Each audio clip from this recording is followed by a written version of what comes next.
sorts of things. I've got my basketball to make it nice and easy.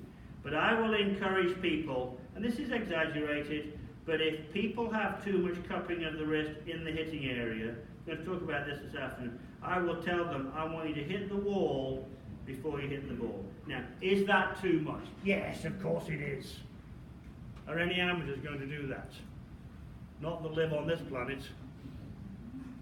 So if you go wall before ball, that is a very good way. That is a very good way to put that flexion in there. Wall before ball.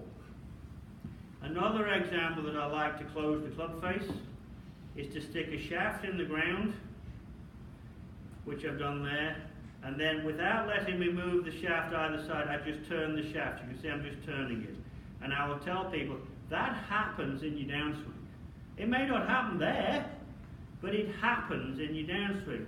That's like taking that piece out of the engine, examining it, having people understand that happens.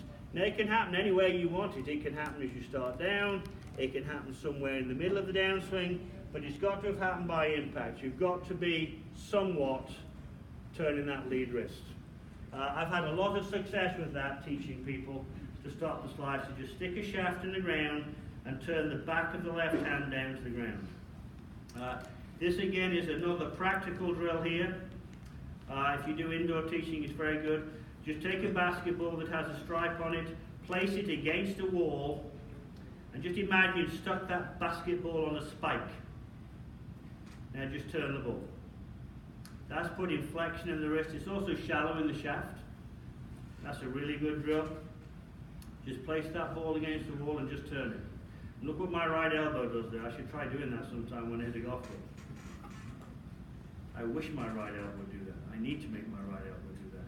But that's a good way. Now the second thing you can do when you put the ball against the wall is, if you want to, just with your right hand, if someone hasn't got enough width in the downswing, you push against it, you push against the ball against the wall and turn your elbow. And again, that's a great way to put width into the downswing. Push against it and turn. So those are three simple things you can do. You can go ball again, you can go wall before ball, you can twist the shaft in the ground, and you can twist a basketball against the wall.